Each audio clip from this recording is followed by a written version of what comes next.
acclamer, tu peux acclamer. Tu peux acclamer ce Dieu qui te fait voir des choses que tu n'as jamais vues, qui te fait toucher des choses que tu n'as jamais touchées. Le Dieu de la restauration ce matin, il est digne de célébration, il est digne de gloire, il est digne d'être honoré. Et tes acclamations l'honorent ce matin.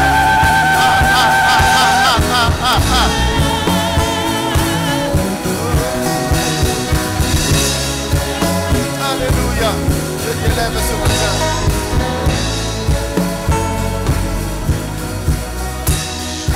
Je t'élève ce matin, Seigneur. Tu es notre Dieu. Ah, c'est toi qui fais au-delà. Quand nous te supplions de faire ce que tu n'as jamais fait. Quand nous te supplions de nous faire toucher des choses que nous n'avons jamais touchées. C'est ça ce qu'on appelle faire au-delà de nos attentes, Père. Le Dieu de surprise ce matin. Puissance à toi, honneur, gloire et adoration. Dieu l'unique et le véritable Dieu. Esprit de Dieu, nous te supplions de contrôler toutes choses. Nous te supplions de prendre la direction de toutes choses. Nous te supplions dans ce palais de prendre le contrôle de nos pensées. Afin que ce qui doit être dit, Père de gloire, soit en parfaite harmonie, en parfaite symbiose avec ta doctrine, Père de gloire. Que nous reflétions ce matin l'image de l'église primitive qui avait un fondement, un soubassement, Père. Oh Dieu, merci, merci pour toutes choses. C'est toi qui disposes les cœurs. Non, nous avons disposé, viens remplir, Père. Viens y mettre de l'eau vive. Oh Père de gloire, viens y mettre de la nourriture, mais alors solide, celle qui nous transforme et nous change. Celle qui nous pousse à des décisions, celle qui nous pousse à changer d'orientation, celle qui nous pousse à réaliser réellement que sans toi nous ne pouvons rien. C'est ta parole seule, parce qu'elle donne la vie. N'est-ce pas que tu l'as envoyé cette parole et qu'elle nous a fait du bien. Et chaque jour que nous sommes à tes pieds dans ta présence, nous la recevons avec joie. Nous la recevons avec ardeur parce qu'elle nous fait du bien. Toute la gloire à toi, Saint-Esprit. Toute la magnificence à toi, Saint-Esprit. Pour ta présence à toi, l'Esprit de Dieu. Tous à toi, oh Dieu, l'Esprit de Dieu. Nous te célébrons, nous te glorifions, nous t'exaltons, nous t'adorons, nous t'acclamons. Esprit de Jésus, Esprit de feu, Esprit d'enseignement, parole vivante. Viens ce matin, viens ce matin. Ah, viens ce matin, viens faire du bien. Viens, nous faisons monter ces clameurs vers toi. Parce que toi, tu es Dieu. Nous te célébrons ce matin, Seigneur. Alléluia, Hosanna. Gloire à ton nom, puissance. Puissance à ton nom. Puissance, royauté à ton nom. Siège maintenant. Gouverne maintenant. Dans le nom de Jésus. Amen. Amen, amen, amen. Est-ce que quelqu'un peut vraiment acclamer pour Dieu? Est-ce que quelqu'un peut acclamer pour Dieu? Merci, merci. Alléluia, alléluia, alléluia. Que celui qui est dans la joie acclame pour Dieu. Que celui qui est dans la joie acclame pour Dieu. Celui qui est dans la joie acclame pour Dieu. Il est le Tout-Puissant. Il est l'agneau de Dieu immolé. Il est le soleil, le vent d'étoiles du matin. Alléluia. Oh, gloire à toi, Seigneur. Oh, gloire à toi. Tu nous confortes, tu nous rassures, tu nous convaincs ce matin. Oh, tu nous justifies d'avoir fait le bon choix d'être là avec toi. Esprit de Jésus, sois célébré. Merci, Seigneur. Merci. Quelqu'un me dise Amen. Quelqu'un me dise Amen. Nous prenons place, bien-aimés, dans la présence de Dieu. Est-ce que tu es dans la joie ce matin? Alléluia. Tu as passé une semaine certainement merveilleuse, certainement dans de si, certainement aussi difficile. Mais Dieu t'a fait grâce que tu sois là ce matin. Dis-moi Amen. Dis-moi Amen. Nous rendons donc gloire à ce Dieu pour cette journée. Pour cette journée de dimanche, bien entendu, nous nous sommes là, retrouvés, rassemblés à ses pieds, rassemblés dans sa présence et dans sa maison. Et nous voulons lui exprimer toute notre reconnaissance. Nous voulons vraiment lui dire vraiment merci du fond du cœur Merci à toi, Seigneur, parce que nous ne dirons jamais assez. Tu fais des choses tous les jours. Tu réalises des grandes choses dans nos vies tous les jours. Donc, bienvenue à tous, bien-aimés, à cet endroit merveilleux. Bienvenue dans le temple de Dieu. Et ma prière est que vraiment il fasse du bien à chacun de vous. Amen. Alléluia. Alors, quand on regarde les Écritures, nous allons partager. Quand on regarde les Écritures, bien-aimés, on se rend compte que Jésus, à beaucoup de reprises, a parlé à ses disciples en parabole. Dans plusieurs circonstances, il a parlé à ses disciples en parabole. Il annonçait l'évangile en utilisant beaucoup de paraboles. Évidemment qu'une parabole cache quelque chose. Une parabole, il y a quelque chose qui est enfoui, il y a une richesse qui est enfouie. Mais Jésus aimait beaucoup parler en parabole. Et bien sûr, quand il se retirait avec ses disciples, il donnait les explications claires. Quelqu'un me dise Amen. Et tu remarqueras que de Matthieu, donc dans les 4 évangiles, un peu plus de 50 fois Jésus utilise des paraboles. Ou mieux, le mot parabole est utilisé. Alléluia. Et c'est dans ce genre de situation on a besoin de dire à un enfant de Dieu de faire très attention, j'allais dire d'être très attentif. Parce que si on te parle avec une parabole, comme on dit couramment, si tu n'es vraiment pas en intimité avec Dieu, c'est difficile de comprendre le fond de la pensée. Et généralement, il faut que la personne qui utilise cette parabole te l'explique. Te l'explique. Dis-moi Amen, bien-aimé. Il y a un peu de comment on appelle ça? Le son n'est pas trop parfait là. Alléluia. Alléluia. Et la Bible nous le dit même que Jésus cachait la compréhension. Un écho. Jésus cachait la compréhension des Écritures au monde. Il a caché certaines choses au monde. Et pourquoi il a caché? C'est lui-même qui sait. Il cachait au monde, mais il révélait certaines choses à ceux-là que la Bible appelle les appelés. Les choisis de Dieu. Ceux qui sont appelés par le Seigneur. Dieu ne leur cachait rien. Mais au monde, d'une manière générale, parfois il cachait la compréhension de ta parole. Alors qu'est-ce que Dieu veut nous enseigner ce matin? Nous allons nous orienter vers une de ces paraboles que la Bible appelle la parabole des 10 vierges. Quelqu'un dit 10 vierges. Quelqu'un dit 10 vierges. Et si on parlait de 10 vierges ce matin? Et si on parlait de 10 vierges ce matin? Alors rapidement, nous allons dans la parole de Dieu pour qu'on reste dans le clou, dans notre temps. Alléluia. Dans l'évangile de Matthieu, chapitre 25, à partir du premier verset. L'évangile de Matthieu, chapitre 25, à partir du premier verset. La version du second. Alors le royaume des cieux sera semblable à 10 vierges qui, ayant pris leurs lampes, allèrent à la rencontre de l'époux. 5 d'entre elles étaient folles et 5 sages. Les folles, en prenant leurs lampes, ne prirent point d'huile avec elles, mais les sages prirent avec leurs lampes de l'huile dans des vases. Comme l'époux tardait, toutes s'assoupirent et s'endormirent. Au milieu de la nuit, on cria, « Voici l'époux, allez à sa rencontre. » Alors toutes ces vierges se réveillèrent et se précipitèrent et préparèrent leurs lampes.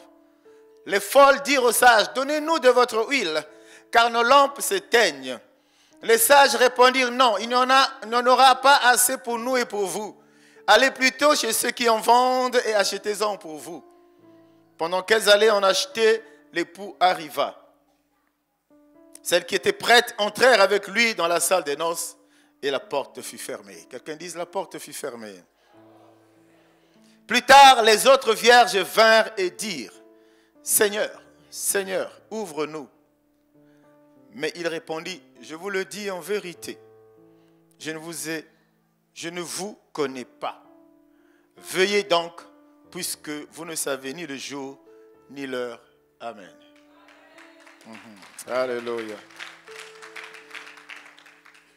Mais nous venons de lire là une parole intéressante qui va nous faire du bien ce matin. Je le souhaite vivement pour toi. Une parabole, elle est connue. Et nombreux d'entre nous ont déjà été enseignés sur cette parabole. Beaucoup enseignés même. On a reçu des enseignements sur cette parabole. Mais je vais d'entrée de jeu mettre la base. Cette parabole ne parle pas des femmes vierges, je ne sais pas, blablabla. Enfin, on prend l'image des femmes, de ces femmes vierges. Mais cette parabole parle de l'église. Quelqu'un dise l'église. Quelqu'un dise l'église. On va y aller doucement. On ne va pas cacher les choses comme Jésus, pas cacher les choses. On vient ce matin pour dire au peuple de Dieu ce que l'Esprit de Dieu nous a dit derrière ces versets. Dis-moi Amen. Cette parabole parle de l'église, bien-aimé. Et ce matin, tu conviens avec moi. Vous savez, Dieu, la Bible dit dans Jean 3,16 qu'il a tant aimé le monde. Dieu a tant aimé le monde. La Bible est claire. Qu'il a envoyé son Fils unique. Afin que quiconque... On nous parle de Dieu qui a aimé dans un premier temps le monde. Mais quand il s'agit d'accéder à la vie éternelle, d'accéder au salut, la Bible nous parle de quiconque. Quelqu'un dise quiconque. Est-ce que tu perçois la nuance? Est-ce que tu perçois la différence? Il a aimé le monde. C'est pour ça que j'ai toujours dit, celui qui n'est pas avec toi ce matin, Dieu l'aime. Celui qui a même à 6 heures se réveille et se trouve devant son verre de vin, Dieu l'aime. Celui qui a dormi dans un bar de VIP et qui n'est même pas encore arrivé à la maison au moment où Dieu nous parle, Dieu l'aime. Dieu a tant aimé le monde afin que quiconque, une sélection se passe déjà à ce niveau. Afin que quiconque croit en lui ne périsse point, mais qu'il ait la vie éternelle. Alors pour avoir la vie éternelle, il faut faire partie de ce quiconque. Il faut être un quiconque. Dis-moi Amen. Alléluia. Alléluia. Ces versets venant de lire nous parlent des vierges. De 10 vierges qui attendent l'arrivée de l'époux pour le mariage, pour les noces. Quand vous lisez attentivement, bien-aimés, vous allez vous rendre compte qu'il est important, qu'il est même obligatoire pour un enfant de Dieu d'être vigilant. Vraiment d'être vigilant, à tous égards, en tout temps.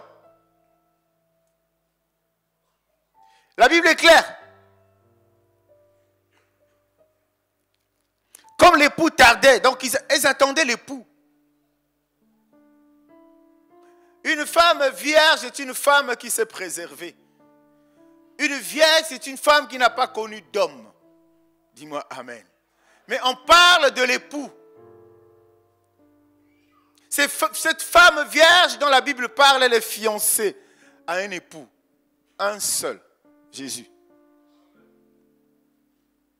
Amen, amen. Amen, amen. C'est là où le problème. Mais Dieu a voulu imager, à travers cette parabole, il a voulu imager en utilisant un groupe de 10 femmes. Elles sont pareilles. Elles se sont toutes préservées. Je dis à quelqu'un, elles se sont toutes préservées. La Bible nous parle des 10 femmes vierges. Elles sont toutes vierges, les 10. Donc toutes attendent l'époux. Alléluia. Est-ce que tu es là ce matin? Alléluia. Nous sommes chrétiens ce matin, bien-aimés. Tous nous aspirons à quelque chose. Nous sommes enfants de Dieu à l'église, bien-aimés. Tous nous attendons quelque chose. Comme ces 10 vierges qui attendaient l'époux. On n'attend pas le Seigneur les bras croisés. On n'attend pas le Seigneur endormi. Alléluia. Oui, Dieu veut ce matin parler à l'église. Dieu veut ce matin te parler à toi. Pour que tu comprennes. Entre autres, un des messages. Parce qu'il y en a plusieurs assurément. Un des messages que Dieu nous adresse dans la parabole des 10 vierges. Elle ne connaît point d'homme bien-aimé.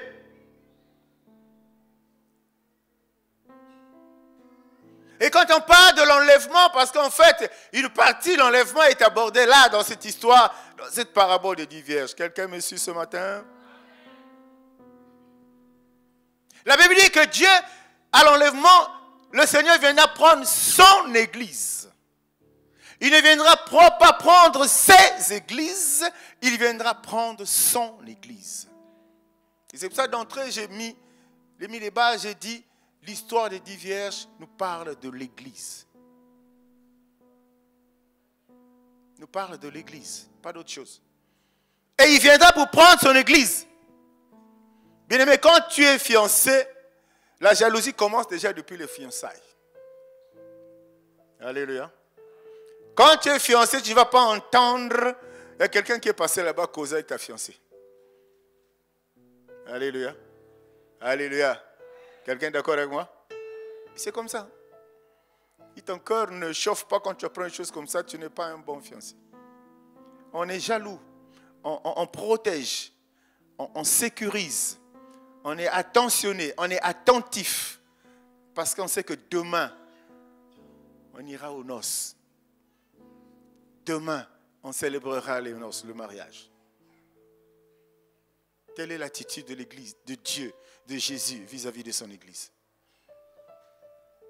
Et l'Église, c'est toi, c'était nous qui sommes là. Mais Dieu, il place certains principes. Dieu, il place certaines choses devant nous. Bref, Dieu, il place certains enseignements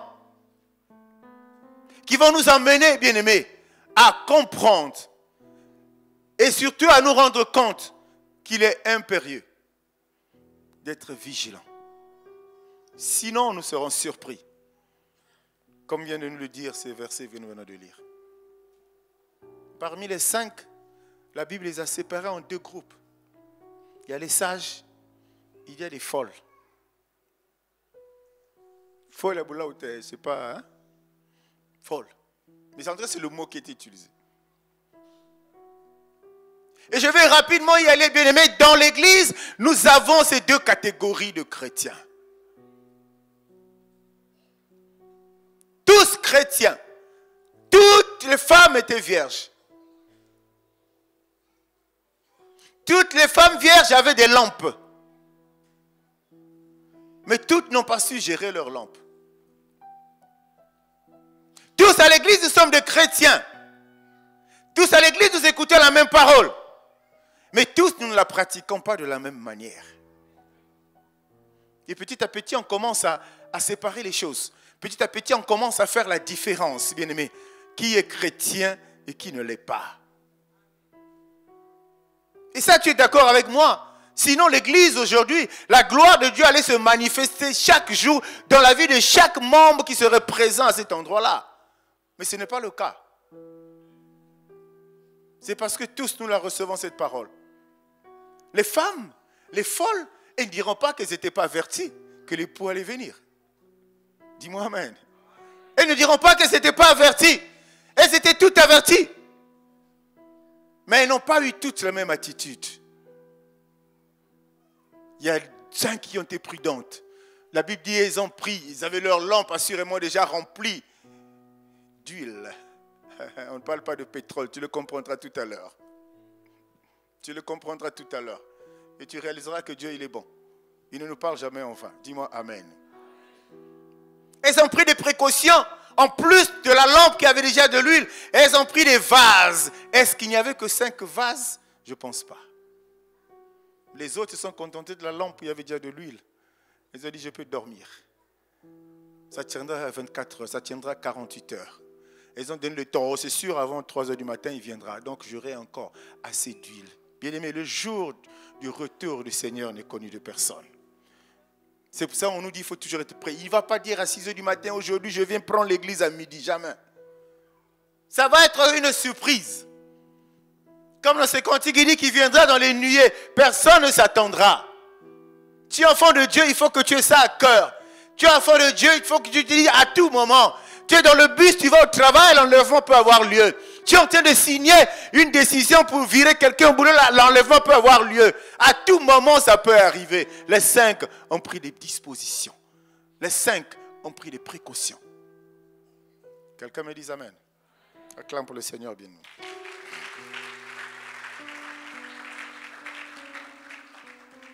Et c'est là on peut se demander, est-ce que toutes se sont préservées pour la même cause, pour la même raison? Est-ce que les 10 vierges se sont préservées pour attendre le même époux? Est-ce que tous venons à l'église pour la même raison, pour le même but? Alors je ne pense pas. Le constat, il est implacable. Nous ne venons pas à l'église tous pour la même chose, pour la même raison. Tu es d'accord avec moi que certains viennent à l'église parce que tout simplement, ils veulent faire plaisir à quelqu'un. On m'a invité. Ou bien on est en train de rentrer en relation avec une personne, la personne t'invite, eh bien écoute, j'y vais pour que je lui fasse plaisir. Tu es d'accord avec moi aussi qu'il y a des gens qui viennent à l'église et c'est pour essayer d'aller commencer à draguer, comme on dit couramment, les sœurs. Tu es d'accord avec moi? Il y a des gens qui viennent à l'église simplement aussi pour voir comment ils sont dans leur église là, comment ils se comportent, est-ce qu'ils parlent bien, est-ce qu'ils reçoivent bien, mais des buts inavoués qui n'ont rien à voir avec le chemin qui doit nous amener au salut. Est-ce qu'on est ensemble ce matin? Chacun à l'église avec un objectif. Oui, une personne a été utilisée pour t'amener dans la présence de Dieu. Sa mission s'est arrêtée là. À la limite, il peut te dire encore, écoute, la prochaine fois, je viens te chercher. La troisième fois, je viens te chercher. Mais après, sa mission s'arrête là. C'est à toi de te prendre en charge. Plus tu viendras à l'église, plus tu écouteras la parole. Oh, bien-aimé, tu écouteras la parole. Les vierges avaient écouté une parole qui annonçait l'arrivée de l'époux. Le même évangile. Mais il y a 5 autres qui n'ont pas fait attention à cela, bien-aimé. Et ce qui est intéressant, c'est que quand tu vois au début, il dit, le royaume des cieux sera semblable à 10 vierges. Le royaume des cieux sera semblable à 10 vierges. Bien-aimé, vous allez nommer au Panza Malingio. Donc, dis même que même tel que tu es chrétien là, mais le royaume des cieux est semblable à toi. Oh, quelqu'un dit Dieu est bon. Quelqu'un dit Dieu est bon. Et dans cette histoire des fiancés, l'apôtre Paul insiste, il dit qu'une femme doit être fiancée à un seul homme. Oh, même si aujourd'hui dans le monde on voit tellement de choses. On voit tellement de choses, mais ce qui nous intéresse, c'est ce qui est écrit dans la Bible, bien aimé. Et l'Église, en retour, il n'a qu'un seul fiancé. Je l'ai dit tantôt déjà. Un seul, il n'y en a pas deux. Jésus de Nazareth. Et quand on est dans des fiançailles, on partage beaucoup. On échange beaucoup. Ça veut dire que pour la fiancée, il n'y a qu'une seule voix qu'elle écoute. Oh, je veux dire, pour la fiancée, il n'y a qu'un seul enseignement qu'il écoute. Un enseignement qui vient, j'allais dire des enseignements, mais qui viennent de la même personne. Tu comprendras ça. Comprends le contexte dans lequel nous sommes en train d'aborder ce thème. Ne comprends pas ça dans des généralités. Tu vas te poser tellement de questions. Et tu vas te remettre même en doute certaines choses dans ta foi. Mais comprends ça dans le sens où quand tu es fiancé, c'est lui qui doit beaucoup te parler. Alléluia. Alléluia. Oh, toi tu es fiancé, combien de personnes te parlent? Pendant que tu es fiancé, tu te retrouves en train de boire avec une autre personne. Pendant que tu es fiancé, une autre personne te parle. Dis-moi Amen. Est-ce que quelqu'un me suit? Est-ce que je parle à quelqu'un bien-aimé? Alléluia. Jésus-Christ, il prépare l'église. Il a besoin de s'appuyer sur une église. Cette église-là qui est l'image, qui est le reflet de l'église primitive. Cette église qui est fondée, qui a une doctrine bien-aimée. Donc fondée sur l'enseignement, sur la communion fraternelle, sur la fraction des paix, sur la prière. Je voudrais dire à quelqu'un ce matin, bien-aimé, l'église où la doctrine de Jésus-Christ n'est pas prêchée, n'est pas une église de Dieu. L'église où on ne prêche pas Jésus, ce n'est pas une église de Dieu. Cette parole qui est arrivée, c'est Jésus, non? Alléluia. Cette parole, dans la Bible, dit qu'elle a été envoyée. N'est-ce pas que c'est Jésus? Mais parlons de cette parole. Parlons de Jésus. Si on parle d'autre chose que de Jésus, on est à côté de la plaque. Si on parle d'autre chose que la doctrine de Christ, cette église n'est pas une église de Dieu. Jésus-Christ n'est pas le patron de cette église. Le Saint-Esprit ne gouverne pas. C'est simplement une association des ressortissants d'eux. Enregistrés en bonne et due forme au ministère de l'Intérieur. Donc reconnus par l'État. Mais il n'y a rien de Dieu dedans. Parce qu'on est église, on est fiancé, on doit écouter la voix de l'époux. On doit écouter la voix de l'époux. Oh, bien-aimés dans le Seigneur, qu'est-ce que nous n'écoutons pas? Dans les enseignements que nous recevons, dans les prêches que nous recevons. Qu'est-ce que nous n'écoutons pas? Qui n'ont rien à voir avec l'époux, qui n'ont rien à voir avec la parole. Je te rappelle qu'on est dans le sujet. Elles avaient toutes ces vierges-là 10 lampes. J'avais dit que chacune avait sa lampe. Tous ces aspects qui sont abordés, c'est pour t'aider à comprendre, pour qu'après tu rentres dedans de toi, chrétien de Béret, et méditer sur ta vie, plus précisément sur ta vie chrétienne. C'est ça qui est essentiel, bien-aimé. Et c'est ça qui compte. Tu viens à l'église, on ne te parle pas de Jésus, qu'est-ce que tu fais là? Tu viens à l'église, on ne te parle pas de l'évangile qui va t'aider à te maintenir sur un chemin qui va te faire entrer au salut. Qu'est-ce que tu fais là? Alléluia. Alléluia. Vous savez, il y a des nourritures et des plats, des nourritures qu'on mange. Quand ce n'est pas une bonne nourriture, ça va te faire mal au ventre. Est-ce que quelqu'un me suit? Mal au ventre encore, tu peux vite se soigner. Mais si c'est une nourriture qui rend ton âme malade, tu auras des problèmes. Le microscope ne détectera pas cette maladie. Le plus grand scientifique ne détectera pas cette maladie. Parce que c'est profond. Fais attention à ce que tu manges. Fais attention, une autre manière de te dire, à ce que tu écoutes, bien-aimé, en ce qui concerne les affaires de Dieu. Écoute le message de l'époux. Écoute l'évangile de Christ, c'est tout. L'apôtre Paul s'est appesanti dans les épîtres. Il est resté longtemps pour frapper dessus. Il a dit à Timothée, tu es mon fils, mais regarde comment tu vas te comporter, comment tu vas vivre. Il a beaucoup parlé de l'église. Son message est tellement révélateur des choses que ça prête à confusion. Le message de l'apôtre Paul prête à confusion. Parce que tout simplement, les gens ne veulent pas comprendre qu'est-ce que Dieu veut dire. Qu'est-ce que Dieu a voulu dire derrière l'apôtre Paul. C'est pour ça les histoires des vins, des foulards, des habits, des histoires à la con. On a pris ça, chacun interprète à sa manière. Bien aimé, ça, ce n'est pas l'enseignement de Jésus. Là, obligatoire. Tu es marié à ta femme, tu rentres à l'église, monsieur va à droite, madame à gauche. Oh, Dieu a dit ne séparez pas ce qu'il a uni. Dis-moi amen. Ça, c'est une association. Ce n'est pas l'évangile de Jésus, ça. Ce n'est pas l'évangile de Jésus. Je suis désolé que la parole, ça te choque, mais je suis désolé. Vous connaîtrez la vérité, elle vous affranchira. Il faut que tu sois affranchi de ça. Le message de Jésus n'est pas compliqué. Il a vécu 3 ans avec les disciples. Il les enseignait. Il a mis les bases. Il a donné des principes, des recommandations, des instructions. Il a dit, moi, je m'en vais aller continuer la mission. Ils ont continué la mission. Nous sommes là ce matin, toi et moi. Quelle est la difficulté que nous avons à pratiquer ce qu'ils ont fait? La Bible est claire. Il y a même des versions françaises faciles. Pour te dire qu'à la base, c'est trop intellectuel à comprendre. Des versions faciles. Pourquoi tu ne comprends pas ça? Pourquoi tu ne comprends pas ça? L'église, Dieu prépare son église à l'enlèvement. Et il y a des chrétiens qui viennent à l'église qui s'accrochent à la parole. Ce genre de chrétiens bien-aimés qui s'accrochent à la parole de Jésus-Christ. Quelle que soit la tempête, ils n'abandonnent jamais. Ça fait partie de la catégorie des femmes sages. Des vierges sages.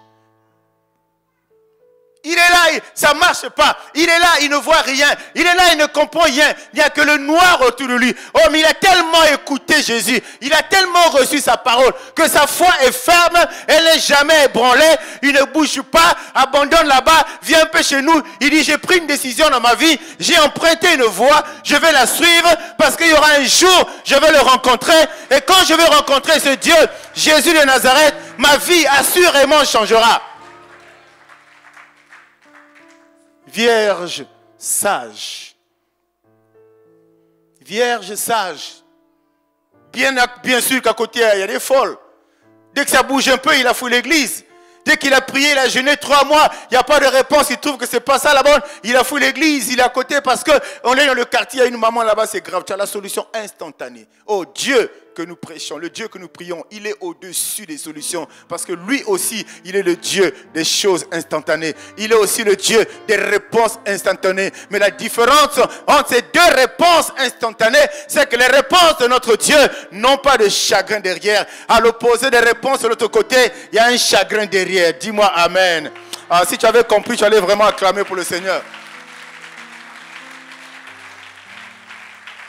Il y a un chagrin là-bas. Chez nous, il n'y a pas de chagrin, il te donne. Parce que tu es arrivé à un moment où ça devient un mérite, un droit pour toi. Il te donne. Il a dit, il le fait. Il a dit, il le réalise. Dis-moi Amen, bien-aimé. Dis-moi Amen. Ah, l'église de Dieu. Nous sommes l'église primitive. Nous ne sommes pas n'importe quelle église. Nous sommes fondés, nous sommes calqués sur cette église-là. Sur cette église-là. C'est un miroir. Bien aimé, dans tout ce qui se passe dans la vie, d'une manière des jeunes, dans l'histoire de l'église, il y a un miroir. Il y a dans chaque domaine, il y a quelque part où Dieu nous place devant les miroirs pour que nous prenions l'exemple. Quand il faut que tu prennes l'exemple en conformité avec la parole de Dieu, tu penses que c'est trop. Tu penses que ce n'est pas possible. Tu penses que c'est difficile.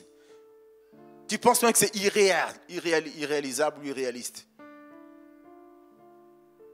Voilà des personnes qui reçoivent la même instruction. Oh bien aimé, on est souvent dans cet exemple de l'école. Hein. On reçoit le cours non, pas de philo, ça encore c'est des histoires à la con, c'est l'abstraction là-bas. Des cours de physique ensemble. Il y a des formules là-bas. Avec les sciences et les formules, il n'y a pas d'à peu près. Ou c'est ça, ou c'est pas ça. Mais malgré le fait qu'on ait reçu ces cours, donnés par des maestros, des gens qui sont dans leur affaire, mais malgré ça, tu auras 19, 20, jusqu'à 3. Peut-être même 0. Ça veut dire qu'on ne comprendra pas de la même manière. Alléluia. Mais au niveau de l'église, au niveau de l'évangile de Jésus, il y a une différence. Toi, si tu es enfant de Dieu, tu es cette femme vierge, sage, qui a pris sa lampe, mais qui a préparé son vase de l'huile.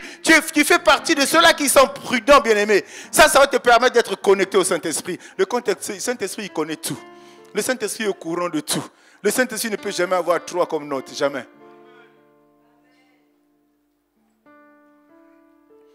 Il faut qu'on réalise quelle est notre responsabilité. Quand ça ne marche pas, je vous rassure, elle est toujours de notre côté. Et Dieu nous invite à la sagesse. Un sage, c'est celui qui n'est pas prompt à réagir. Un sage, c'est celui qui a la capacité d'aller dans Proverbe. Vous en aurez la régie peut de temps en temps afficher les versets que j'ai donnés concernant la sagesse. Tu vas te rendre compte qu'un sage, il ne réagit pas n'importe comment. Il ne parle pas ngoulou, non. Il a quelque chose. Allez, on y va. Proverbe 4. Allez, réaffichez ça, remettez ça. Il m'instruisait alors et me disait que ton corps retienne mes paroles. Observe mes préceptes, tu vivras. On peut continuer? Acquiert la sagesse. Acquiert l'intelligence. N'oublie pas les paroles de ma bouche. Ça fait 2 fois. Le premier verset, il parle mes paroles. Et là encore, il parle mes paroles. Et ne t'en détourne pas. Ne l'abandonne pas, cette parole. Et elle te gardera. Aime-la. Et elle te... Bien aimé, la parole te gardera. Ce n'est pas la société de sécurité là. Ce n'est pas, je ne sais pas, des gaillards qui sont là à la porte. Mais la Bible dit que cette parole-là, elle te gardera. Voici le commencement de la sagesse. Acquiert la sagesse. Avec tout ce que tu possèdes, acquiert l'intelligence. Bien aimé.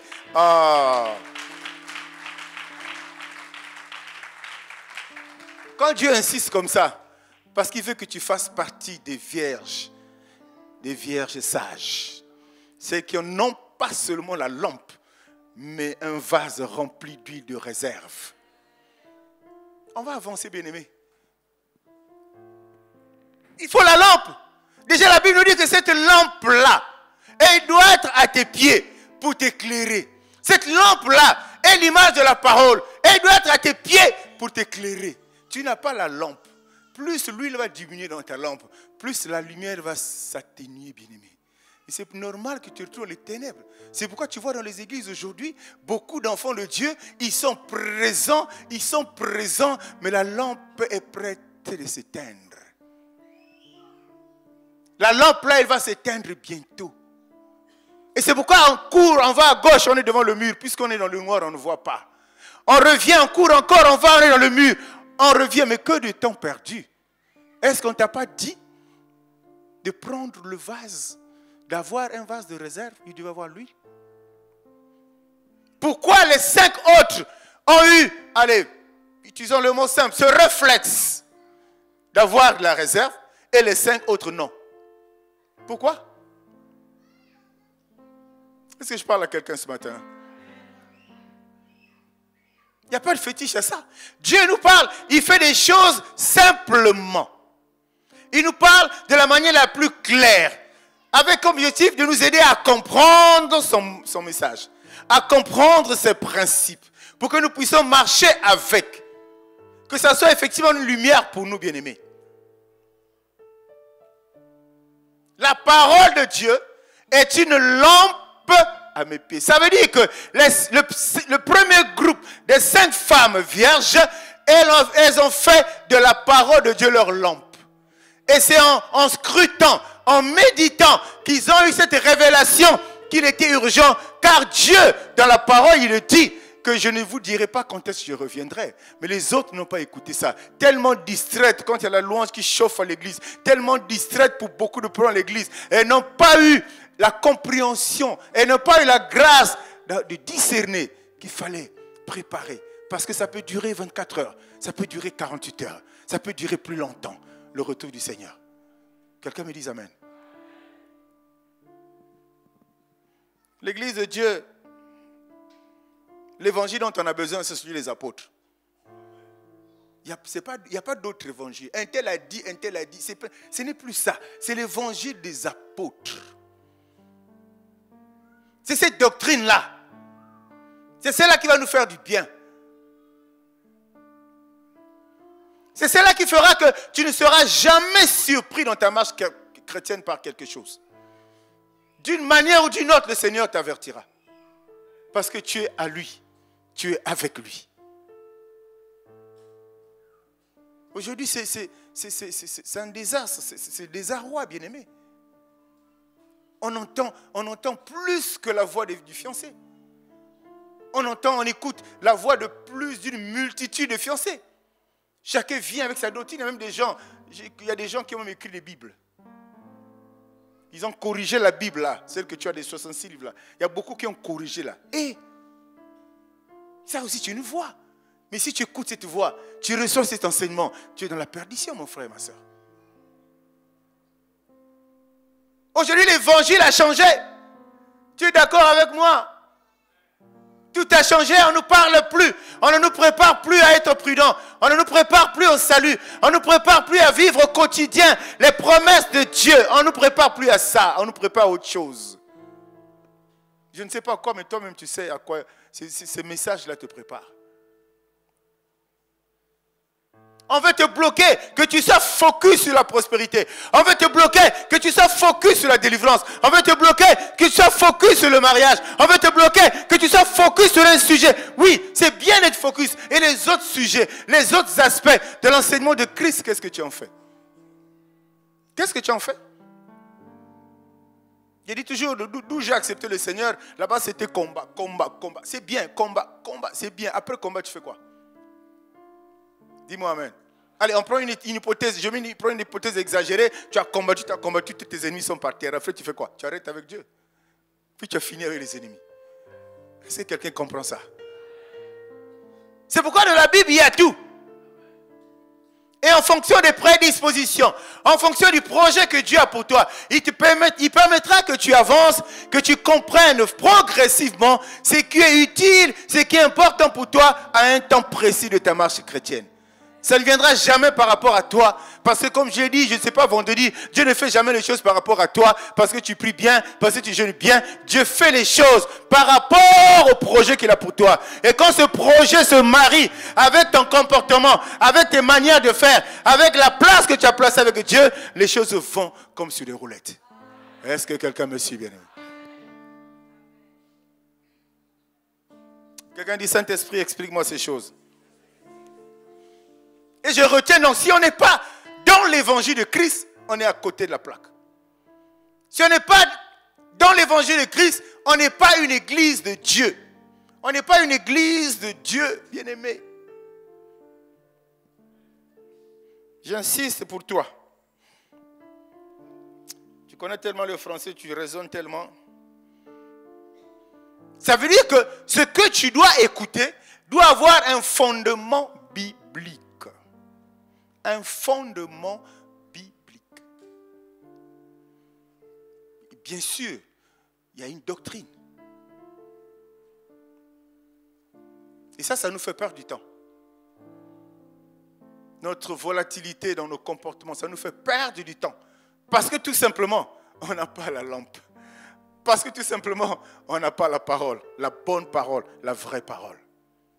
Quelqu'un me dise amen. Quelqu'un me dise amen. Il y a des personnes à qui un frère est venu te parler. Il te voit comment tu te comportes. Il voit comment tu mènes ta vie. Il voit l'interprétation que tu fais de la parole de Dieu. Ou bien tu es peut-être même dans une autre assemblée, mais vous vous connaissez. Et un jour, il prend le risque de s'approcher de toi. Il dit, mon frère, tu vois, ça je pense, ta manière de prendre l'évangile, là je crois que ce n'est pas bon. Au tombeau qui sommes.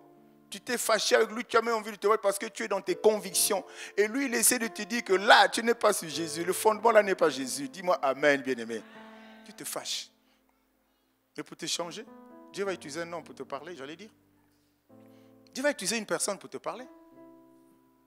Et si tu es disposé, le changement viendra. Il peut utiliser n'importe qui pour t'aider. Il peut utiliser n'importe qui pour te parler, bien-aimé. À revenir sur le chemin. Parce que Jésus est le chemin. Il est la vérité. Il est la vie. Ça peut arriver qu'on se perde. Mais on ne peut pas se perdre tout le temps. On ne peut pas se perdre toute une vie, bien-aimé.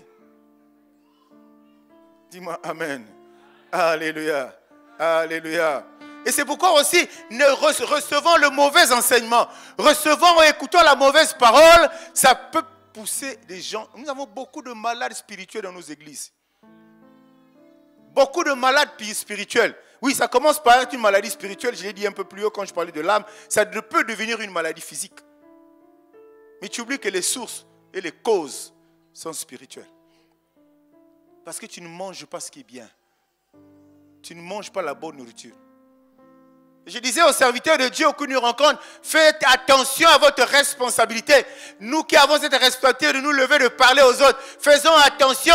De toute façon, Dieu a dit, c'est à nous qui va demander des comptes. Alors j'ai évité qu'on me dise un jour, le Seigneur me dit, mais toi là, l'autre jour tu prêchais, pourquoi tu parlais de tes parents? Tes parents aident mon peuple en quoi?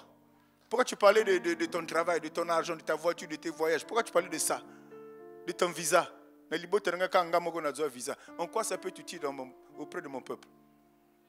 Dieu a dit, c'est à ceux-là qui parlent qui demandera des comptes. Alléluia. Alléluia. Et le fondement est Jésus, de l'église. Et le salut est réservé à ceux-là. Le salut est réservé à ceux qui appartiennent à l'église de Jésus-Christ.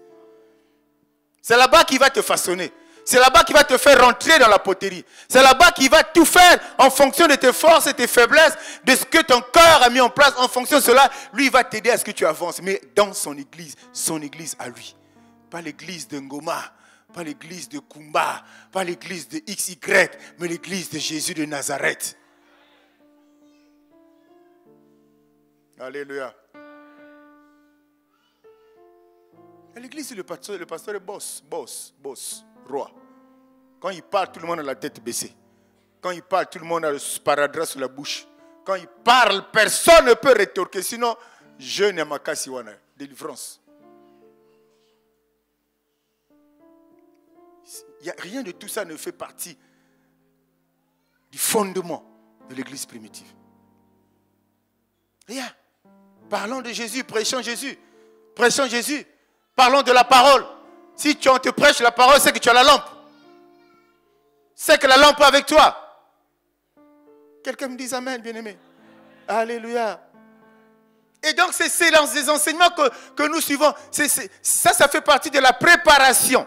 Il prépare l'église. Il prépare l'église, bien-aimé. Et dans cette phase de préparation, inévitablement, tu dois avancer. Tu dois progresser. C'est pourquoi on nous parle de cette croissance en maturité, en sagesse. Comment tu vas l'acquérir? comment tu vas l'acquérir? L'âme de l'être humain que Dieu a créé, bien-aimé, elle n'est pas habituée à recevoir n'importe quoi. Elle n'est pas faite pour recevoir n'importe quoi. Elle est faite pour recevoir des choses bonnes. Il y a dit des bonnes choses qui vont favoriser cette croissance-là. Qui va te donner cette sagesse-là. On a lu un verset, un proverbe, mais il y en a plein d'autres que j'ai donné. Ça va t'aider à avancer. Quelqu'un de mature, comme il dit bien-aimé, tu verras dans son comportement, dans ses actions, dans ses réactions, tu liras la maturité de la personne. Indépendamment de son âge. Quelqu'un me dit amen. Quelqu'un me dit amen. Acclame pour le Seigneur bien-aimé. Ne sois pas parmi les insensés. Ne sois pas parmi les insensés, bien-aimé, ce n'est pas bon. Parce que celui qui est insensé, il méprise la sagesse. Celui qui est insensé, c'est là, non, sage, il n'a pas besoin de ça. Il n'a pas besoin d'être instruit. Souvent, les gens qui se sentent suffisants, qui se sentent eux, ils ne sont pas instruits. Je répète. Souvent, les gens qui sont eux là, ngaï, regarde bien. Connaissance et athées. Oh, je n'ai pas besoin d'être enseigné, j'ai le Saint-Esprit. On va parler tout à l'heure. Tu comprendras que ça m'a comme un goy-goy. Je n'ai pas besoin de m'asseoir, je suis un grand homme de Dieu. Je m'assois, je n'ai pas besoin de ça. Tu comprendras que ça goy-goy. C'est la distraction. Dis-moi amen, bien-aimé. Dis-moi amen. N'est-ce pas que la connaissance, allez, comment je vais dire ça? N'est-ce pas qu'elle est progressive, la connaissance? N'est-ce pas que chaque jour, quand tu avances, tu apprends des choses? N'est-ce pas que chaque jour, quand tu avances, les connaissances que tu as au CM2, ce n'est pas les mêmes connaissances que tu auras en 6e et au-delà.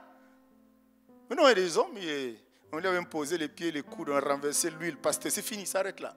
C'est pour ça aujourd'hui, les chrétiens n'ont plus la lampe, ils n'ont plus la parole. Ils sont souvent malades parce qu'ils n'ont 10 000 messages qui sortent qui viennent dans tous les sens. Le message de Jésus n'a plus de place. Jésus-Christ est parmi les prophètes. Dis-moi amen. Acclame le Seigneur béni.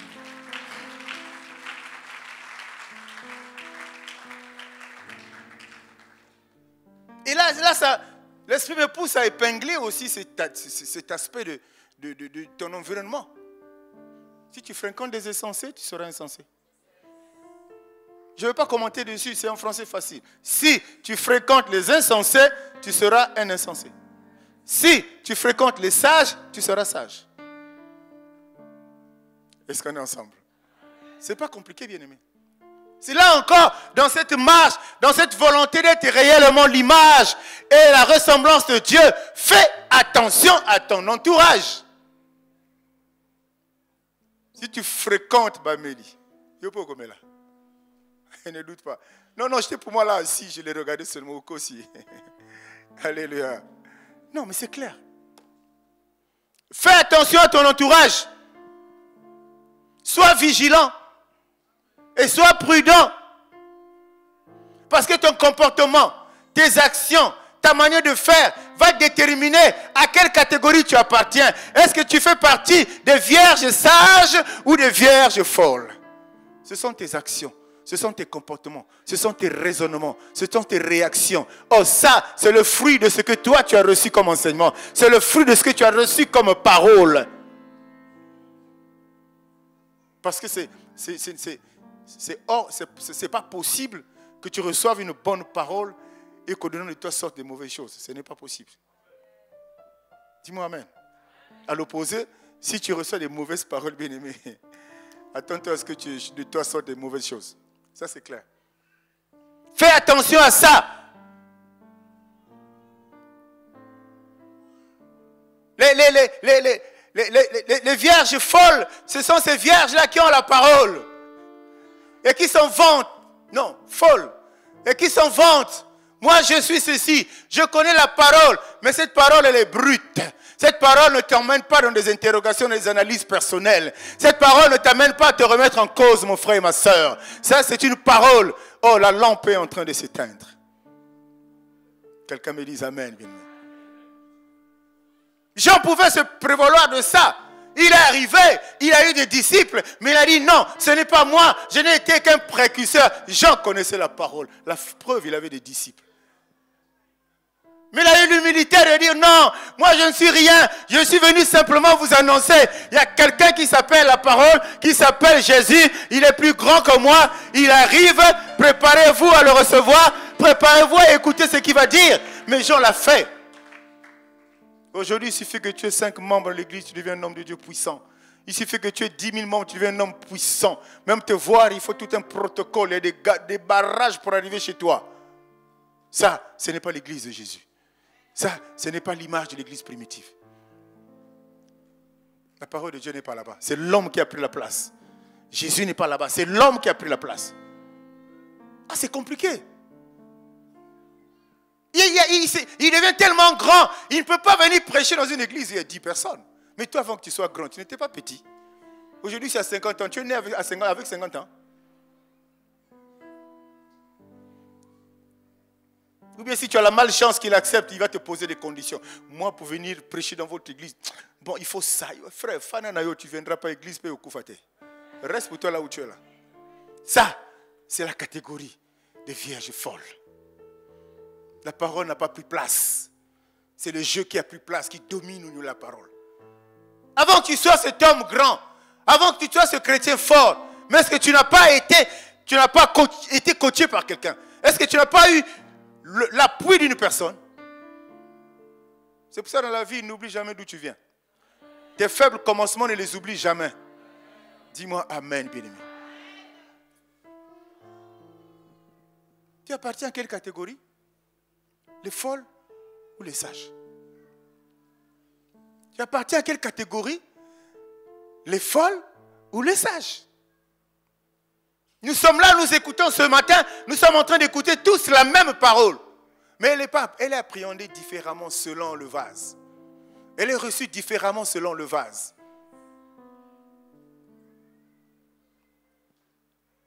Vous savez, le chrétien exposé, bien-aimé, je suis d'avis avec toi que l'environnement dans lequel nos anciens ont vécu, les apôtres ont vécu, tous ceux dont on parle, la Bible ont vécu, il est complètement différent de l'environnement dans lequel nous sommes. Mais Dieu nous a préparés à ça. Il nous a dit que vous êtes des chrétiens, vous serez au milieu des loups. Vous êtes des brebis, vous aurez des loups autour de vous. Mais ces loups, ce n'est pas pour nous faire du bien, bien-aimés. Ça va être pour nous faire du mal. C'est pour ça qu'il nous a armés, il nous a préparés, il nous a aiguisés, de façon que quand nous allons nous retrouver plus tard, dans notre marche chrétienne devant ces gens-là, que nous soyons capables de vaincre, de remporter la victoire. C'est simplement ça. Ils n'ont pas été dans notre environnement est compliqué, hein, je suis d'accord avec toi. Mais tu as les armes, tu as le potentiel pour continuer à marcher. En dépit de cela, l'homme veut bloquer, toi tu avances. L'homme parle mal, oh tu as reçu une parole positive, elle est plus puissante, toi tu avances. L'homme veut te monter du doigt, tu n'es pas là, tu ne regardes même pas là, tu ne te détournes pas. Parce que quand il te monte du doigt, tu vas fixer ton regard sur son doigt. Comme Pierre, tu vas commencer à te noyer, bien-aimé, alors que toi, ton regard, il est fixé sur Jésus. Dis-moi Amen. Dis-moi Amen. Alléluia. Alléluia. Si tu n'es pas nourri par l'évangile de Jésus, comment tu peux discerner? Comment tu peux observer les signes dans ta part de la fin des temps? Comment? Ces principes, tu ne les connais pas. Son message, tu ne le connais pas. Toi, tu as lampe, la lumière qu'on a une fois. Toi, tu l'as entré de oui, la vie est belle. Mais tu ne pourras pas discerner que on est là à la fin des temps.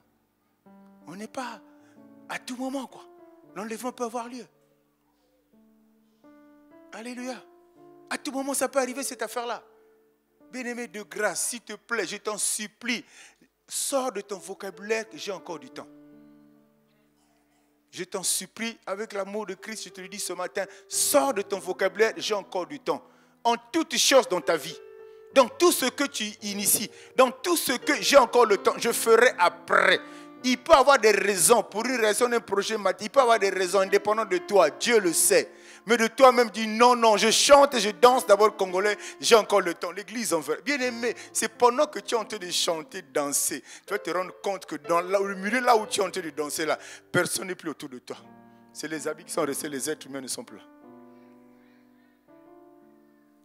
Les temps sont mauvais. Je dis à quelqu'un, les temps sont mauvais.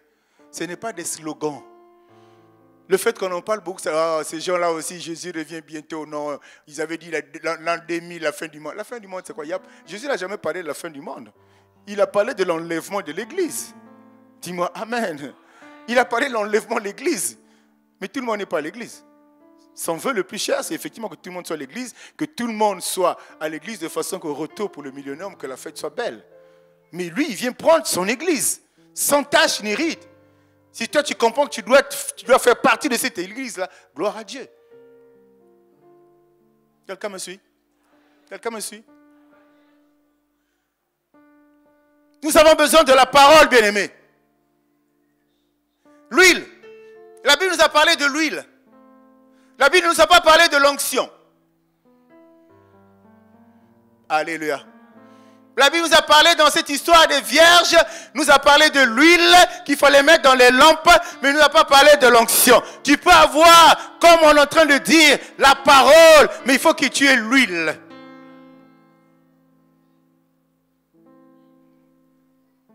Voilà encore le mot qui tue les enfants de Dieu, qui détourne les enfants de Dieu, onction.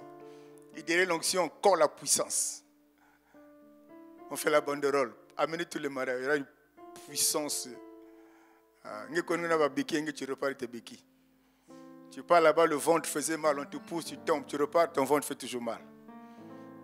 Ça, ce n'est pas ce qui compte. Je dis à quelqu'un, ce n'est pas ce qui est primordial. Je dis à quelqu'un, ce n'est pas ce qui est nécessaire d'abord. Si tu n'as pas de lampe, tu ne mettras pas l'huile. Si tu n'as pas de lampe de nuit, tu mettras où?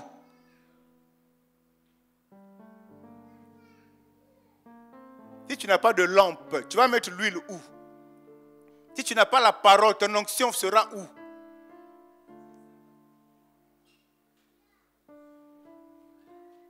Dieu a des comptes à rendre aux hommes de Dieu, à demander aux hommes de Dieu.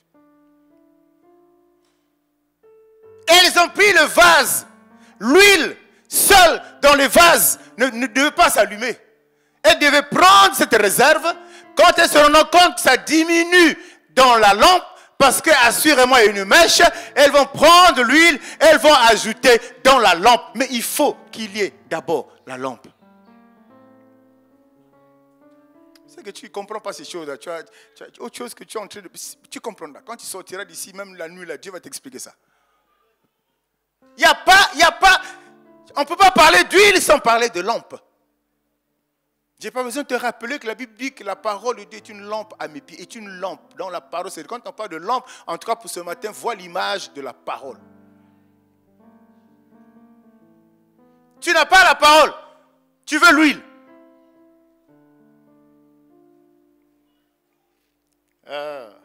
Si on se met là-dedans, on va te parler beaucoup. L'enlèvement concerne les sages. La preuve, quand l'époux est arrivé, la porte a été fermée. Quand on ferme ça, il n'y a pas de poignée dehors. Donc tu peux venir, tu ne peux pas ouvrir ça. Même si ce n'est pas fermé à clé, mais on a tiré. Il n'y a pas de poignée dehors. Donc dehors, tu ne peux même pas chercher à ouvrir ça. Poignée Zanakati. Les autres sont rentrés dans la barque. Les autres sont rentrés dans l'hélico. Les autres sont rentrés dans, comment on appelle ça, la soucoupe. Les autres sont prêts à monter avec le Seigneur. Quelqu'un me dit Amen. Quelqu'un me dit Amen. Les vierges, ce sont qui ceux-là que Dieu dit, pour s'apparer du royaume, il faut être violent. Ça ne marche pas, ça marche, tu es là. De l'autre côté, on disait Mbambana Yesu. Alléluia. Il a une conviction qui est fondée sur la parole qui a pris place en lui. Mais ça ne marche pas. C'est dur. Les moqueries dans tous les coins. Partout. Au travail, il n'y a pas de promotion. Il dit, moi là, je suis là parce que je suis au bon endroit. Je suis dans la bonne barque. J'écoute le bon message. Je sais que Dieu qui me parle tous les jours, oh, il va me surprendre. Et la bénédiction de Dieu surprend toujours. Il se moquait de toi au boulot, tu es surpris le matin, tu as le poste qui était au-dessus de toi, ce n'est pas là. Le DG dit non, lui, ce n'est pas là qu'il mérite. Non, ce n'est pas encore là, c'est maintenant là. Je ne dis pas de faire sauter les classes aux enfants à l'école. Hein. Acclame pour le Seigneur. C'est une façon d'imager ce que Dieu est capable de faire dans ta vie. C'est une manière de nous faire comprendre que lui est capable de t'amener à un niveau où toi-même le premier, tu seras étonné. Et plus encore ceux qui sont tout autour de toi. Ceux qui disent, Yannis, ça fait 20 ans de service, Kakuna. Ce n'est pas grave. Je suis fidèle à Dieu. J'écoute la bonne parole.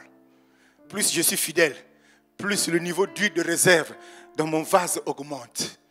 Alléluia. Et plus la lampe là, elle ne s'éteindra jamais. C'est pour ça qu'il faut d'abord commencer. C'est pour ça qu'il faut commencer par la parole. Il faut d'abord la parole. Il faut la désirer. C'est elle qui peut te changer, bien-aimé. C'est elle. Un sage ne recule pas devant l'échec. Il médite pourquoi l'échec.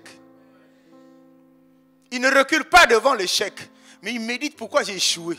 Je suis enfant de Dieu, pourquoi j'ai échoué? Nulle part j'ai vu mon maître échouer. Je suis son disciple, pourquoi j'ai échoué? Et quand tu poseras la question à Dieu, Dieu te dira pourquoi tu as échoué. Et tu repartiras sur une nouvelle base, des nouvelles dispositions. Quelqu'un me dit Amen. Quelqu'un me dit Amen. Un sage ne renie jamais Dieu. Celui qui est sage, celui qui est vierge sage, ne renie jamais Dieu, quel que soit le problème. Vous savez, l'histoire de Pierre est amusante. Hein? À un moment de la vie de sa marche chrétienne, Pierre a renié Jésus. Vous étiez ensemble, il dit non, ce n'était pas moi. Bien aimé, n'attends jamais la seconde venue du Christ. Il faut faire partie de la première équipe. Il faut faire partie de l'équipe qui va t'enlever quand le Seigneur viendra prendre son église. Pierre, à cause de la miséricorde de Dieu, il a été récupéré. Alors qu'avant, il avait renié. Quelqu'un comprend ça? Quelqu'un comprend ça? Il a renié le Christ. Quelqu'un qui vous a fait du bien. Quelqu'un qui vous a fait du bien. Qui a fait de vous ce que vous êtes. Pêcheur de poissons, tu es devenu pêcheur d'hommes. Tu as parlé, 3000 personnes se sont converties. Tu le renies. Mais il aime tellement. Il a tant aimé le monde. On l'a récupéré. N'attends pas la seconde chance. Quand tu peux, dès que l'opportunité arrive, saisis-la. Il ne faut jamais attendre. Bon, moi j'attendais demain. Non, c'est aujourd'hui. Nous voulons la bénédiction de Dieu aujourd'hui. Nous voulons la bénédiction aujourd'hui. Si elle vient demain, gloire à Dieu. Mais celle d'aujourd'hui, je dois la voir. Celle d'aujourd'hui, je dois la recevoir. Celle d'aujourd'hui, je dois la vivre. Je n'attendrai pas demain. Parce que demain appartient à Dieu. Je ne sais pas qu'est-ce qui m'est réservé. Dis-moi Amen, bien-aimé. Hey, c'est ça la vérité. C'est ça la vérité. On est là en train de se perdre. On est là en train de passer du temps à réfléchir n'importe quoi alors que la solution se trouve au pied de quelqu'un. Il s'appelle Jésus. Voilà comment les folles sont arrivées. Le temps. Bon, tu peux avoir, même si tu as la chance que la personne qui vend l'huile en question est derrière la maison. Mais le temps que tu sortes là, Jésus vient. On a fermé la maison. Mais si ce n'est pas là, il est au marché. Au fond, tu étais. Le temps que tu partes là, tu reviens, la porte est fermée. Vous savez, l'église, l'unique église qu'on a fréquentée avant qu'on vienne ici, j'étais adjoint, je me suis rendu compte qu'il y avait trop de retard. J'ai dit, bon, en tout cas, moi, je suis secrétaire général de l'église, là, le pasteur, Alinga, ça va faire comme ça. On prie à l'institut. Le culte commençait à 9h. Alléluia. À 9h30, on fermait la porte. On fermait. Hein? Ce n'est pas au ndo, sinon à la journée. Donc, si tu viens à 9h30, tu sais déjà que si tu es 30, ne viens pas. Tu parleras de lui. Papa là, qu'est-ce qu'il veut montrer sur lui? Ce n'est pas grave, mais on ferme. Bien aimé, j'ai vu des gens courir. Que tu vois dans la cour, c'était vide devant là, non? À Thomas Sankara, là, j'ai vu des gens courir quand on était à 25. Moi, je dis, voyez les chrétiens, comment ils sont goï-goï. Il peut bien arriver à temps. Et ça veut donner une certaine culture. Ça veut donner un certain rythme. Mais tu arrives à 9h30, il n'y a personne.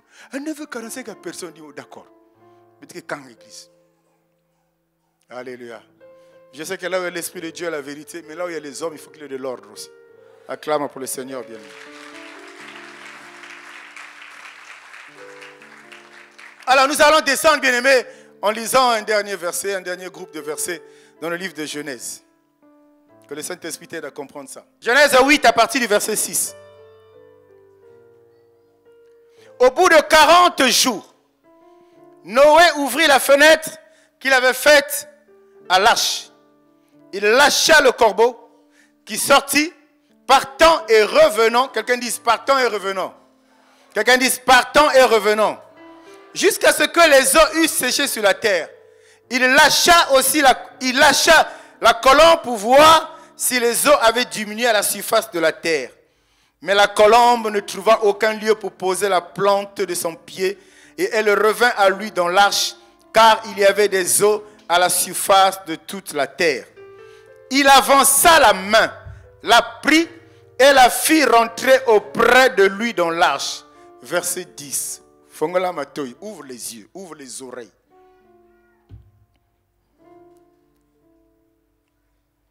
Il attendit encore 7 autres jours. Et il lâcha de nouveau la colombe hors de l'arche. Verset 11. La colombe revint à lui sur le soir. Et voici une feuille d'olivier arrachée dans son bec. Noé connut ainsi que les eaux avaient diminué sur la terre. Amen. Je sais que tu es en train de te dire, le type là nous ramène au livre de Genèse, qu'est-ce qu'il y a là? Dieu est en train de parler, Dieu parle ce matin à l'église de la parole. Dieu parle de la parole. Nous connaissons Noé. Le choix n'a pas été porté sur lui par hasard. Dis-moi amen. Si Dieu a porté son choix sur Noé, c'était en connaissance de cause. C'est quelqu'un qui a écouté Dieu. C'est quelqu'un qui a reçu la parole. Sa vie était éclairée. Ses pieds étaient éclairés. Il se retrouve dans l'arche, un peu comme une prison. Mais ça, c'est le projet que Dieu avait pour lui. Pas que, mais aussi pour l'humanité. Quelqu'un dit, il manquait quelque chose. Quelqu'un dit, il manquait quelque chose. Et la Bible nous parle de cette image de la colombe. Quand la pluie a cessé, de la colombe qui partait, qui revenait. On ne sait pas combien de fois la colombe est partie et revenue. On ne sait pas combien de temps tu passeras au pied du maître, mon frère, ma soeur, pour que les portes s'ouvrent dans ta vie. Tu ne sais pas. Moi non plus, je ne sais pas. Mais il est resté là présent. Il est resté là à entendre. Il a encore ouvert un peu la petite fenêtre. Il a vu. Ah, il y avait un peu de lumière. Ah, sinon l'eau avait baissé. Il s'est rassuré. Il a renvoyé la colombe. Il attendit 7 autres jours. Et il lâcha de nouveau la colombe. Il faut prier de nouveau. Il faut venir à l'église de nouveau. Il faut écouter la parole de Dieu de nouveau. Il faut jeûner de nouveau. Il faut t'accrocher de nouveau. Bien-aimé, Noé lâcha à nouveau la colombe. La colombe revint le soir. Et voici une feuille d'olivier, bien-aimé. Je t'ai dit tout à l'heure, on ne peut pas parler d'onction. On ne peut pas parler d'onction si on ne parle pas de la parole. Noé avait la parole, mais lui manquait l'onction pour que la gloire de Dieu se manifeste. La colombe est partie chercher la feuille d'avocatier, non. La feuille de manguier, non. La feuille de safoutier, non. La feuille, je ne sais pas quoi, non. La Bible dit qu'il est parti chercher une feuille d'olivier. Une feuille d'olivier. Qu'est-ce qu'on fait avec ça? Qu'est-ce qu'on peut faire avec ça? Qu'est-ce qu'on peut faire avec ça? Maman Rachel, qu'est-ce qu'on peut faire avec ça? La feuille d'olivier. Ah, acclame pour le Seigneur, acclame pour le Seigneur.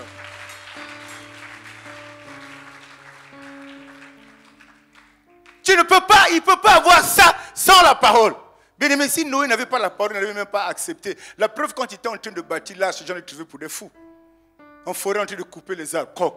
Il dit, oh non, Dieu m'a dit de faire ça. Il y aura un déluge. Il dit, mais tu es fou, toi. Quel déluge? Moi, je vis sur une montagne ici. Et c'est le Kilimanjaro. Et toi, tu me dis, il y aura un déluge. On l'a pris pour un fou. Mais lui, il a résisté à ça. Pourquoi? Parce qu'il avait la parole. Il a résisté à ça parce qu'il avait la parole. Les gens passaient le regarder. Ils s'accostaient, murmuraient. Ils battent pas belle à bon, mais il n'était pas là-bas. Parlez pour vous. Moi, je suis accroché à ce travail parce que c'est Dieu qui m'a demandé de faire. Parce qu'il m'a parlé. Je suis convaincu. Au bout du travail que je suis en train de faire, il y aura un prix. Il y aura une couronne. Quelqu'un me dit amen. Vous pensez que quand la pluie a pris fin, quand l'eau est descendue, franchement, la forêt là, les arbres qu'il y avait là-bas, il n'y avait que les oliviers là. Hein? Bien aimé, rien dans la Bible n'est au hasard. Rien n'est mentionné dans la Bible au hasard. Tout ce qui est écrit là, c'est pour un but. On aurait pu dire simplement, la colombe est revenue avec une feuille. Simplement. En français facile. Mais pourquoi on a précisé une feuille d'olivier? Et puis ce qui est intéressant, pourquoi Noé a arraché cette feuille? Pour en faire quoi? Acclame pour le Seigneur, bien-aimé. Acclame pour le Seigneur. Ça pouvait simplement le rassurer. Il a vu avec les yeux. Ce n'était pas un rêve. Il a vu la colombe revenir. avec la feuille d'olivier au bec. Il veut dire, là c'est bon, ça veut dire qu'on a accès au sol. Je peux ouvrir la porte et tout le monde sorte. Il a pris. Il a pris. Bien aimé, soit un vase, soit un récipient où l'huile va être déversée. Il a d'abord pris cette feuille d'olivier parce que derrière cette feuille, on a l'huile, bien aimé. On a l'huile derrière la feuille. Tu ne sais pas avec quoi on fait l'huile d'olive là? Quel est le symbole? Aujourd'hui, va payer Damejane et huile d'olive. Tu gardes ça à la maison. Pourquoi on prend seulement l'olive? Pourquoi on apprend seulement l'huile d'olive? Pourquoi l'huile de palme là, on ne peut pas payer pour ça? Alléluia. Mais ce sont les questions qu'on doit se poser en tant qu'enfant de Dieu. Et nous allons comprendre que chaque chose que Dieu a créée, il a créé pour un but. Noé a pris. Il avait la parole, il avait l'huile, il était rassuré, il était convaincu, il a ouvert la porte. Bien, mais comment tu peux avancer si les expériences que tu traverses, les expériences que tu vis au quotidien ne te rassurent pas que tu es sur la bonne voie? Comment tu peux avancer? L'église ce matin est appelée à appartenir à l'église de Jésus-Christ de Nazareth. J'ai parlé de l'enseignement, j'ai parlé de la communion fraternelle, j'ai parlé de la fraction de pain et j'ai parlé de la prière. Ça, c'est l'église primitive. Autre chose que ça, ce n'est pas une église. Et puis restaurer, nous voulons cette église-là, où Jésus-Christ est prêché en esprit, en vérité. Vie restaurer, nous voulons cette église-là, où l'évangile qui nous a enseigné nous aide à avancer dans notre marche chrétienne, nous rendre matures. Un sage, j'allais dire une vierge sale, il n'est pas dans les commérages. Il n'est pas dans la médisance. Ton travail, c'est parler des autres et toi-même. Si on parle de toi, qui est parfait ici sur terre? Si ce n'est lui-même le Christ. Qui est parfait? Personne.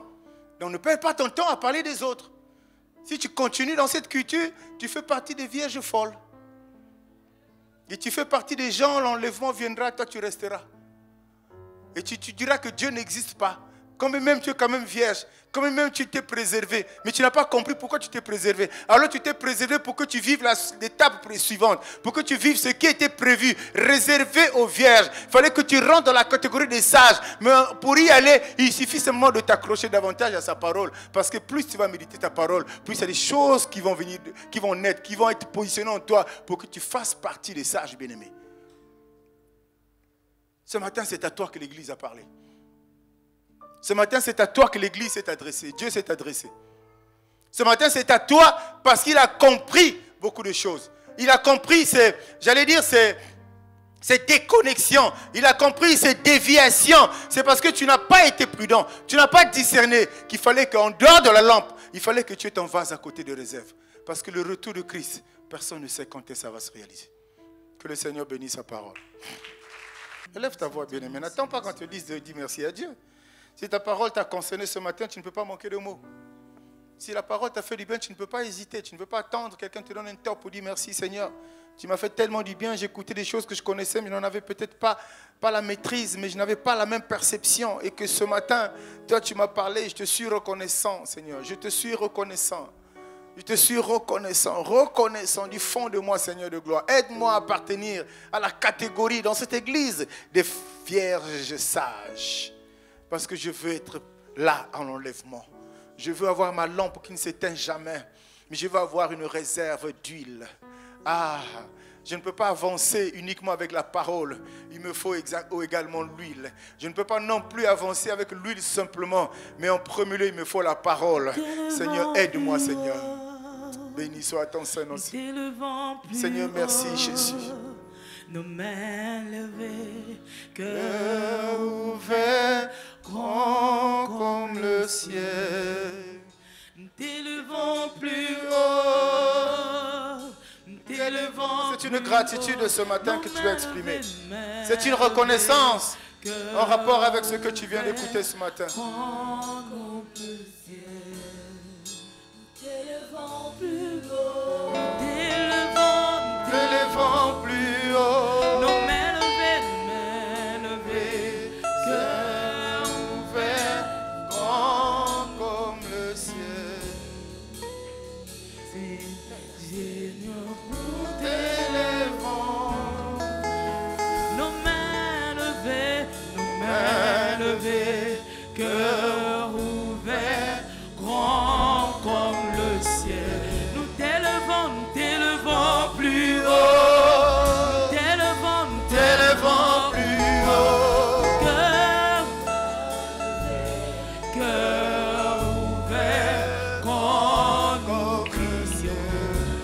Jésus.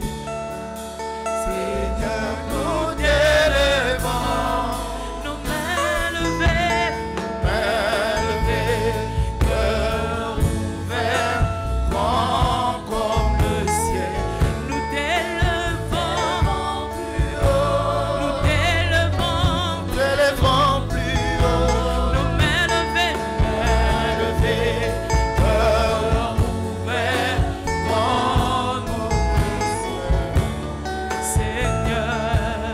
Seigneur, nous t'élevons. Que tous les autres noms disparaissent. Maintenant.